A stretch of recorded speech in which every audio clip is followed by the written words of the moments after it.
حضرت امام حسین رضی اللہ تعالیٰ عنہ یہ حضور کی اولاد پاک ہیں. پیروں کو تھوڑی مٹی لگ گئی. عمر جوانی کی تھی، داڑھی مبارک ساری سیاہ تھی، کالی تھی. حضرت ابو ہریرہ ان سے سالوں بڑے تھے، امیر المومنین فی الحدیث. حضرت ابو ہریرہ نے دیکھا کہ امام حسین کے مقدس قدموں کو مٹی لگ گئی. کسی سے بھی کہا جا سکتا تھا ذرا امام صاحب کی توجہ کرانا، یہ ذرا مٹی اتار دینا، لیکن حضرت ابو ہریرہ جھٹ سے اٹھے، اپنی پگڑی کھولی، اس کا پلو لیا اور حضرت امام حسین کے پیروں سے مٹی صاف کرنی شروع کر دی. کیوں کہ اہل فضل ہی کسی کی فضیلت کو جان سکتا ہے، عزت والا ہی کسی کو عزت دیتا ہے. جس کے پاس وقار ہو. او میرے سنگیو، لوگوں کی باتوں میں نہ آنا، یہ تمہیں الجھا دیں گے، یہ تمہیں تفریق میں ڈال دیں گے، یہ انتشار برپا کریں گے. یہ وہ حسین جماعت ہے جو حضور کے سامنے بیٹھا کرتی تھی. ان سے پیار کرنا، ان سے محبت کرنا. آپ کبھی ترمذی کی ایک حدیث پڑھیں تو مر جانے کو جی کرتا ہے. حضور نے فرمایا تھا میرے صحابہ کے بارے میں اللہ سے ڈرنا، میرے بعد انہیں اپنی زبانوں کا نشانہ نہ بنانا.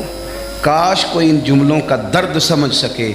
فرمایا رب سے ڈرنا، اور کریم فرمانے لگے جس نے ان سے محبت کی میری محبت کی وجہ سے محبت کی، اور جس نے ان سے عداوت رکھی میری وجہ سے رکھی. کبھی بھی کسی اور جو حضور کی اولاد ہے. صحابہ کرام نے ایک جگہ کچھ نذرانہ جمع کیا اور جمع کر کے کہا کہ حضور کی بارگاہ میں پیش کرنا ہے.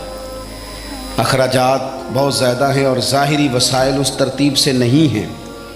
یہ نذرانہ ہر مہینے پیش کرنا ہے. جب وہ لے کے حضور کی بارگاہ میں گئے نا تو اللہ نے قرآن نازل کر دیا. فرمایا محبوب ان سے کہہ دو لا اسألکم علیہ اجرا، میں تبلیغ دین پر تم سے کوئی اجر نہیں مانگتا. الا المودۃ فی القربى، بس میرے قریبیوں سے پیار کرتے رہنا، میرے قریبیوں سے محبت کرنا، پیار کرنا قریبیوں سے. یہ علی المرتضیٰ ہیں، یہ فاطمہ ہیں، یہ ان کا خاندان ہے، یہ ختیجہ ہیں، یہ عائشہ ہیں، یہ میمونہ ہیں، یہ حفصہ ہیں. ان سے پیار کرنا، میرے قریبیوں سے محبت کرنا. ہمارے دلوں میں حضور کی اولاد کا پیار ہونا چاہیے، طبیعتوں میں احترام ہونا چاہیے. ہمارا مزاج، ہمارا دل ان کے لیے دھڑکنا چاہیے. ہمارے لہجے، ہمارے انداز ہمیشہ ان کے حق میں نرم ہونے چاہیے. میں کہہ چکا ہوں سید کا صرف عقیدہ ٹھیک ہونا شرط ہے، باقی آپ تحقیق اور تفتیش میں نہ پڑیں، وہ جانے رب جانے. آپ کوشش فرمائیں ہماری اولادیں، ہم خود اور اہل فضل کا ادب کبھی نہ چھوڑیں. دوسری بات آپ سے یہ عرض کرنی ہے، اس کو اچھی طرح سمجھ لیں کہ قومیں اپنے اسلاف سے بڑی ہوتی ہیں. ہمیشہ بڑا ہم ہوتا ہی وہ ہے جس کا کوئی بڑا ہوتا ہے. جس کا کوئی بڑا نہیں ہوتا وہ کبھی بھی بڑا. یہ کچھ عرصے سے ٹرینڈ چلا ہے، اگرچہ یہ درست نہیں ہے. آپ کسی سنار کی دکان پہ جائیں تو اس نے اپنے پیچھے اپنے والد صاحب کی اور دادا کی فوٹو لگائی ہوتی ہے. حکیم کی دکان پہ چلے جائیں، کپڑے والی دکان پہ چلے جائیں تو اس نے پیچھے اپنے دادا کی، والد کی فوٹو لگائی ہوتی ہے. اگرچہ یہ درست نہیں، تصویریں نہیں لگانی چاہیے. تصویریں ان کے کیا، پیروں کی بھی نہیں لگانی چاہیے. جہاں تصویر ہوتی ہے وہاں نماز کیسے پڑھی جائے گی؟ فرشتہ رحمت کا نہیں آئے گا. یہ تو اب ایک ضرورت بن گئی. تو اب ضرورت کیا، اب تو خیر نفسیاتی مسئلہ بن گیا ہمارا. یہ نفسیاتی مسئلہ ہے. یعنی سلام بعد میں فوٹو پہلے. یعنی سیانے لوگ، اور یہ ہمیں ایسے کھیل تماشے میں لگایا گیا ہے کہ میں ڈھیر سارے لوگوں پر غور کرتا ہوں، پھر ان کے لیے دعا کرتا ہوں کہ یا اللہ ان کی مدد فرما. یعنی اس طرح کی حالت ہے کہ وہ زندہ ہی موبائل کے اندر ہے. ہر چیز ہی. مجھ سے ایک دفعہ ایک صاحب نے پوچھا مولوی آج کل بڑے لڑ رہے ہیں. میں نے کہا وہ 4-5 ہے جن کو آپ موبائل پہ دیکھتے ہیں. آپ میرے ساتھ آئیں، میں آپ کو 20 اور سینکڑوں شیخ الحدیث بتاتا ہوں جو سکون سے بیٹھ کر رسول اللہ کا دین پڑھا رہے ہیں. تو آپ مسئلہ صرف یہ ہے کہ ہم نے کل زندگی وہ سمجھ لی ہے جو موبائل کے اندر ہے. بہرحال وہ تصویر لگائی ہوتی ہے سنار نے بھی اور حکیم نے بھی اور ڈاکٹر نے بھی اور بہت سارے لوگوں نے کہ جناب اب یہ جو تصویر لگاتے ہیں تو اس کے پیچھے پوری حکمت ہوتی ہے. آپ ان سے پوچھتے ہیں یہ فوٹو کیوں لگائی ہے تو وہ کہتے ہیں ہم یہ بتانا چاہتے ہیں کہ یہ کام آج نہیں ہم نے شروع کیا، ہمارا شجرہ پرانا ہے. ہمارے باپ دادا سارے یہی کام کرتے تھے، ہمارا خاندانی ورثہ ہے.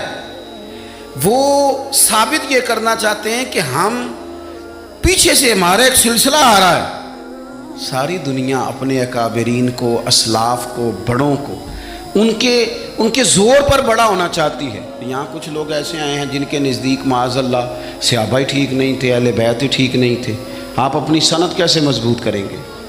اگر وہ اولین جو حضور کے سامنے بیٹھتے تھے وہی ٹھیک نہیں تھے تو پھر ان سے ہو کے جو دین آگے آیا اس کو تم کیسے ٹھیک مانو؟ ساری چیزوں کو مشکوک کرنا چاہتے ہیں. ہمارے بزرگوں نے، امام بخاری نے، امام مسلم نے محنت کر کے حدیثیں تلاش کی، اصول بیان کیے کہ یہ حدیث صحیح ہے، متواتر ہے، حسن ہے، ضعیف ہے، کیا ہے، اس کے اصول اور قاعدے بیان کیے. اور جب انہوں نے خود پوری تحقیق کی، تھوڑی سی آپ مشکل بات نہیں کر رہا، تھوڑی سی آپ غور کریں گے، انہوں نے سینکڑوں میل کا سفر کیا، گھوڑوں پہ، پیدل، اونٹوں پہ، ریسرچ کر کے بتایا کہ یہ حدیث بالکل درست ہے، اپنی سند کے اعتبار سے، متن کے اعتبار سے یہ متواتر درجے کی ہے. انہوں نے پوری ریسرچ کی. پھر غور کریں کیا کہہ رہا ہوں، جب پوری تحقیق کر لی تھی تو پھر انہیں کہنا چاہیے تھا نا یہ نبی پاک نے فرمایا ہے، کہنا چاہیے تھا نا کہ یہ حضور نے فرمایا، ہماری تحقیق ہے، حدیث درست ہے. لیکن کسی نے بھی ڈائریکٹ نہیں کہا. انہوں نے جب بھی کہا کہنے لگے حضرت عبداللہ ابن عمر فرماتے ہیں کہ حضور نے یوں فرمایا، حضرت انس بن مالک فرماتے ہیں کہ حضور نے یوں فرمایا، حضرت جناب سیدہ عائشہ صدیقہ فرماتی ہیں یوں حضور نے فرمایا، حضرت ابو ہریرہ فرماتے ہیں یوں حضور نے فرمایا.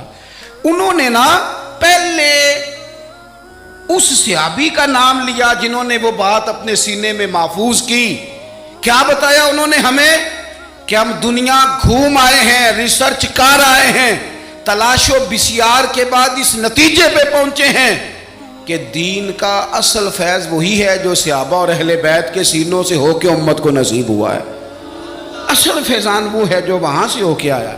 تو ایک بات تو یہ کہ اہل فضل کی عظمت، اور دوسری بات کہ اپنے اکابرین کے ساتھ جوڑ کے رہنا، اور تیسری بات حضرت سیدنا امام حسین، حضرت امام حسن رضی اللہ تعالی عنہما، ان دو شہزادوں سے نا نبی پاک صلی اللہ علیہ وسلم نے جو محبت فرمائی ہے نا وہ بھی بڑی قابل دید ہے. حضور نے جو ان سے پیار کیا ہے. کچھ لوگ ایسے ہوتے ہیں کہ جن سے انسان جب پیار کرتا ہے، محبت کرتا ہے تو وہ بات نا دور دور نکل جاتی ہے، بات پھیل جاتی ہے. ان کے ساتھ نا میرے نبی پاک کا خصوصی لگاؤ ہے. اس کا مطلب یہ نہیں کہ ہر نانا ہی اپنے نواسے سے پیار کرتا ہے، یہ معنی نہیں. رسول پاک علیہ السلام جو کام بھی کرتے ہیں اللہ کی وحی کے ساتھ کرتے ہیں. حضور کا ہر کام وحی خدا ہے، اپنی مرضی سے حضور کوئی کام نہیں کرتے. تو نبی پاک نے جو بھی کیا ہے وہ امت کے لیے نمونہ ہے. حسنین کریمین سے جو حضور کا پیار ہے، جو نبی پاک علیہ السلام کی ان کے ساتھ والہانہ محبت ہے. اعلیٰ حضرت بریلوی نے حدیث لکھی ہے، راوی حضرت عثمان غنی ہے رضی اللہ تعالیٰ عنہ.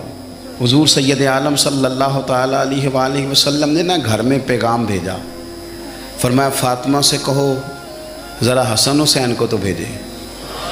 یہ سارا دن ہی حضور کے پاس رہتے ہیں، سارا دن ہی، لیکن وہ جو والہانہ پان ہے، جو محبت ہے، جو ان کے ساتھ محبوب کا خاص لگاؤ ہے. سیدہ سے کہو ذرا شہزادوں کو بھیجے، تھوڑی سی دیر ہو گئی آنے میں. اعلیٰ حضرت فرماتے ہیں یوں لگتا جیسے سیدہ فاطمہ کپڑے نہیں ماں بدلنے لگتی بچوں کے، خوشبو نہیں لگانے لگتی، تھوڑی تیاری میں دیر ہو گئی تو محبوب نے نظریں جمائی ہیں اس حجرے کی طرف جہاں سے امام حسن اور حسین نے آنا ہے. رحمت کے عجب ہی جھمیلے ہیں، حسنین یہاں پر کھیلے ہیں. تو دونوں شہزادوں جب دروازہ کھلا تو حضرت عثمان غنی کہتے ہیں بچے جب نکلے نا دونوں تو یہ کوئی 10 15 50 100 میل دور سے تھوڑی آ رہے ہیں، تو یہیں رہتے ہیں. محبوب کے قرب خاص میں انہیں سایہ کرم ہر وقت نصیب ہے.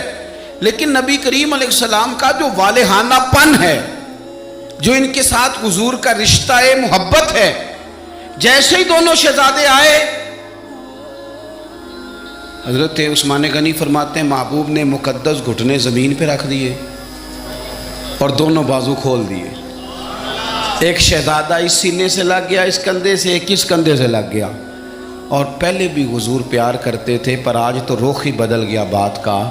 اللہ کے پیارے حبیب علیہ الصلوۃ والسلام فرمانے لگے، اے اللہ، یہ دونوں شہزادے کندھے سے لگے ہوئے، حضور فرمانے لگے، اے اللہ، میں ان دونوں سے محبت کرتا ہوں، تو بھی ان سے محبت فرما۔ اور کہا، اے اللہ، جو جو میرے حسن حسین سے محبت کرے تو ان سب سے محبت فرما، تو ان سب سے پیار کر جو میرے حسنین سے پیار کرے۔ اللہ کے پیارے محبوب علیہ السلام کی محبت جب حضور کو، بھائی جس چیز کی طرف محبوب نے ایک دفعہ دیکھا ہے نا، وہ غار ثور میں حضور ایک دفعہ گئے ہیں، 3 دن قیام کیا، ایک دفعہ گئے، تو ہمارا تو کئی بار جانے کو دل کرتا ہے۔ جہاں حضور تھوڑی دیر قیام فرمائیں اس جگہ سے پیار ہو جاتا ہے، اور جن شہزادوں سے حضور اس والہانہ انداز میں پیار کریں، ان کی محبت، ان کا پیار ہمارے دلوں میں ہونا چاہیے، اور کچھ نہ ہمارے جذبات ہونے چاہیے، کچھ ہمارے جذبات میں والہانہ پن ہونا چاہیے ان شہزادوں کے لیے۔ آج کل نا ہمارے ہاں دور ہے تقریروں کا، پوسٹیں لگانے کا، اپنی اپنی اور ویسے بھی جو ہم لکھ رہے ہوتے ہیں، جو بول رہے ہوتے ہیں، وہ اپنے لیے نہیں ہوتا، الا ماشاءاللہ، وہ تو سامنے والے کے لیے ہوتا ہے۔ وہ تو حضرت مجدد الفسانی رحمۃ اللہ علیہ کے حالات پہ ایک سیرت نگار نے لکھا ہے کہ آپ نے ایک شخص کو نا اپنے سلسلہ نقشبندیہ میں اجازت دی کہ اب آپ بھی آگے اللہ اللہ بتائیں، تربیت کریں، یہی طریقہ ہوتا تھا، تو ان کو خلافت دے دی، اب وہ سلسلہ طریقت میں آگے اشاعت سلسلہ کا کام کریں گے۔ کچھ عرصے کے بعد وہ خلیفہ صاحب نے حضرت شیخ کو خط لکھا تو کہنے لگے، حضور آپ نے فقیر کو اجازت دی تھی، اب میں تقریر بھی کرتا ہوں، تدریس بھی کرتا ہوں، تصنیف بھی کرتا ہوں۔ تو حضرت فرمانے لگے، آپ بہت اچھے کام کر رہے ہیں، رب آپ کو برکت دے، پر یہ سارا کچھ تو آپ لوگوں کی اصلاح کے لیے کر رہے ہیں، کچھ اپنے لیے بھی کرتے ہیں، رات کو تہجد میں اٹھ جاتے ہیں، کچھ اللہ کے حضور رونا نصیب ہو جاتا ہے، کچھ آپ کو درود و سلام کی کیفیات نصیب ہوتی ہیں، یہ تو جو کچھ ہے الحمدللہ بہت اچھا ہے، قابل تعریف ہے، پر یہ تو آپ خدمت دین کا کام کر رہے ہیں نا، لوگوں کی، آپ اپنے لیے کیا کر رہے ہیں، یہ بھی تو مقام غور ہے۔ بہت ساری چیزیں آج ایسی ہیں جو تقریروں میں، تحریروں میں، لیکن ہمارے پرانے بزرگ جو تھے ان کا رنگ اور تھا، ان کا انداز والہانہ تھا، والہانہ۔